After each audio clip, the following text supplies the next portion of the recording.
guys, it's leg day. So it was snowing and it was like super cold, and it was probably like a good inch to 2 inches of snow, and now it's all melted and gone. So it was like sunny this morning, and then all of a sudden the storm rolled in at like 11:30, 12, and then it just snowed like crazy and it got like really cold.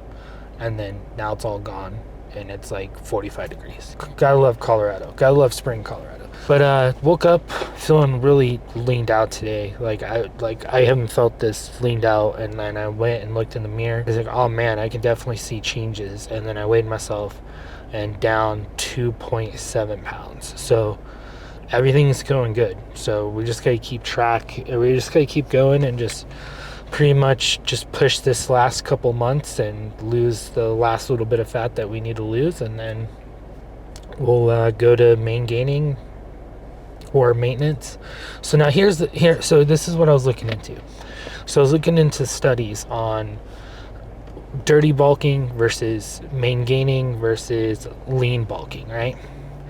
And all the studies have said that it doesn't matter, that everyone who they put people on dirty bulking, they put people on maintaining, and they put people on the lean bulk, and all of them gain the same amount of muscle. So they all ended up in the same position of muscle wise, right? So the thing with dirty bulking, those guys put on a little bit more body fat, so they had to do a little bit extra work to get the body fat off. Of course, the people that maintained just put on more muscle while keeping that body fat low. Same with the people that did like the main gaining and like the lean bulking. The lean bulking put on a little bit of fat, but not that much, right? So looking at those studies, it's got me really thinking. It's like, however you guys want to do it. If you guys want to freaking dirty bulk, right? If you don't mind having to lose, 15 to 20 pounds of fat, at the end of your bulk, then freaking do it, right? So, because I took things slow, right? So we look at it, we started this around 250 pounds, and that was 40 something days ago. How many days ago? 240 something days ago. I think 47, 48. And we've lost a little bit over 40 pounds. So we've been, and that's all fat. That's not muscle, right? That's all fat. So we lost 40 pounds of fat. And if you go from day 1 of day 2 of these videos to what we're looking like now, you can see the huge difference, right? And we took it nice and slow. And I'm actually happy that I did that. At first I was kind of like, but I'm actually happy that I did that. And it just goes to show you guys can do it however you want. You can take things very slow like I did, or you can speed things up and go on aggressive cut and do it very quickly. So we lost about about 1.2 pounds a week on average is the way I did the math. And you can just do it however you want to do it. With me, I have a huge appetite. Like, it is hard for me to cut aggressively. It is hard for me to just, I don't know, it's just really hard. Like, I'm always hungry. I want to eat a lot, and so I have to eat high volume foods and a lot of it. So like most of my meals, especially lately, are about 800 calories. So like this morning when I had ground beef and a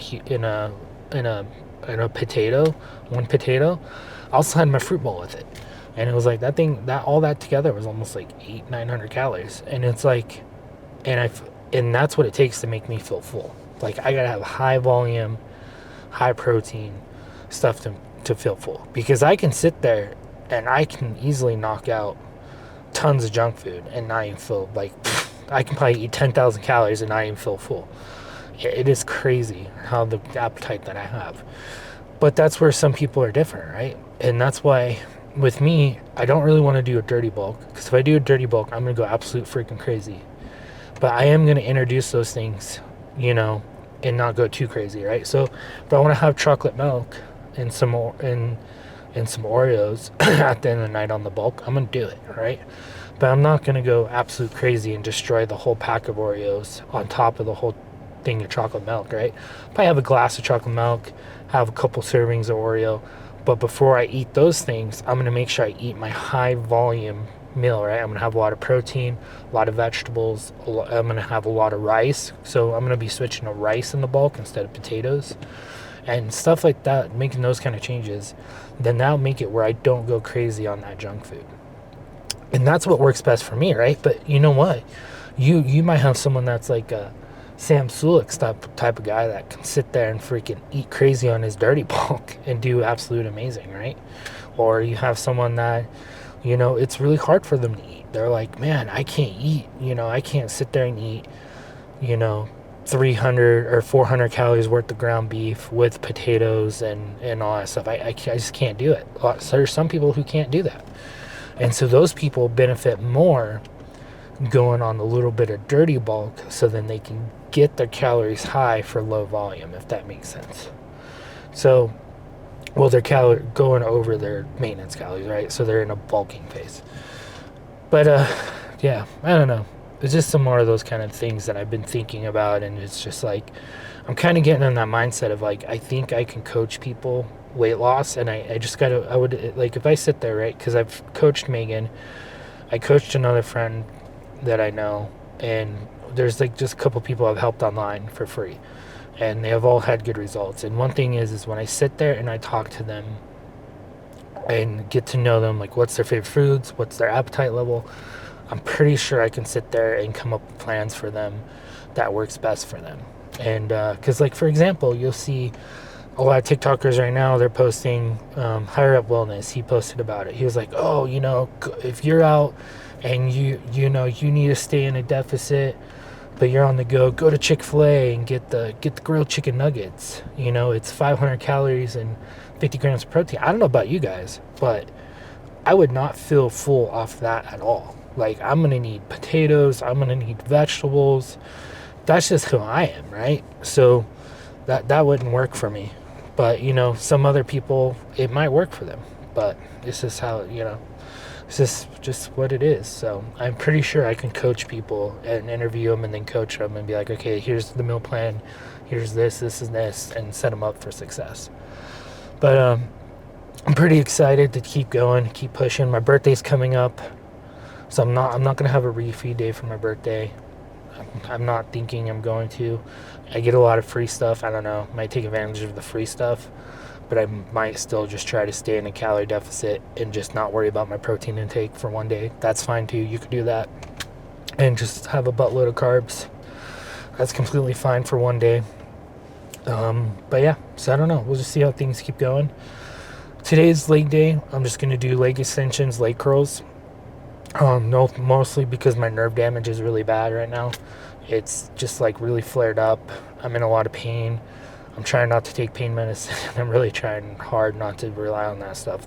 But and today's been real hard with the snowstorm that came in. It just makes my nerve damage a lot worse. So we're gonna sit there and go hit the leg extensions and leg curls, and then hit recovery, and then go eat protein. I'm almost already at 200 grams of protein. Didn't mean to do that. I just had a lot of turkey, but I have a lot of carbs left. So this work, after I'm done working out, I think I'm gonna have just 20 grams of protein, and that puts me at like 230 grams of protein for the day, and the rest is gonna be carbs. So it's probably gonna be potatoes and fruit, and then I'm pretty much done eating for the day, and that will keep me pretty full, especially a whole potato. I've been microwaving the a potato and then just eating it, and it's been working out really well. Instead of using sour cream, I throw Greek yogurt on it. Perfect. Works. But let's get in there and get started. I'm really struggling with not taking the pre-workout right now. I'm taking caffeine pills. So I just took them like 30 minutes ago, so hopefully those caffeine pills start kicking in. But let's get in there and get started.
All right, so pretty good lift. My legs are really sore right now, so chest feels like it's ready to go, so maybe we work out chest tomorrow. I don't know, or take a rest day. I keep saying that, but then I keep going. We'll see how we feel tomorrow. If I wake up feeling good, ready to go, we'll hit a chest day. If I feel like, let's take a day off or so, then we'll take a rest day and do like a full day of eating. But let's check out the leg pump, which I feel like it's gonna be pretty decent, to be honest.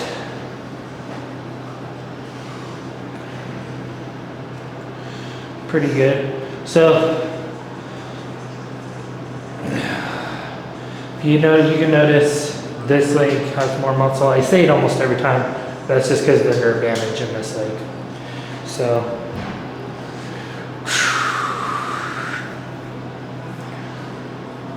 feeling pretty good. They're looking pretty good. So, and then let me show the top. So I don't know, I just feel a little bit extra leaner right now. So we'll take a look at the top too.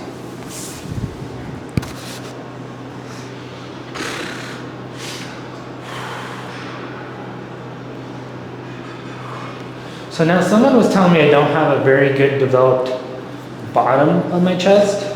So someone was like, I need to hit more regular benching. I don't know, I feel like it's developed pretty good, but I don't know, maybe they're right. Maybe I'm just too soft in there. I don't know. I've never really hit regular benching. Maybe we'll do like dumbbell benching, or like where you lay on a flat dumbbell, whatever they're called, where you go like that, so that I don't risk tearing a pec. But I don't know, feeling good, looking decent. It's just coming along. Just gotta keep pushing. But oh man, that's just part of it. You just gotta keep pushing and keep going. And it's not a very easy thing to do. But if I can do it, I know you can do it. If you got 100 and something pounds to lose and you feel like it's hopeless, I've been there. You feel like you're not gonna be able to do it, I've been there. And look, I'm doing it. So I know you can do it. I'm doing it with nerve damage and always in pain. So I know you can do it. But I'll see you guys on tomorrow's video, whatever it is, if it's chest or a full day of eating. We'll see you guys tomorrow.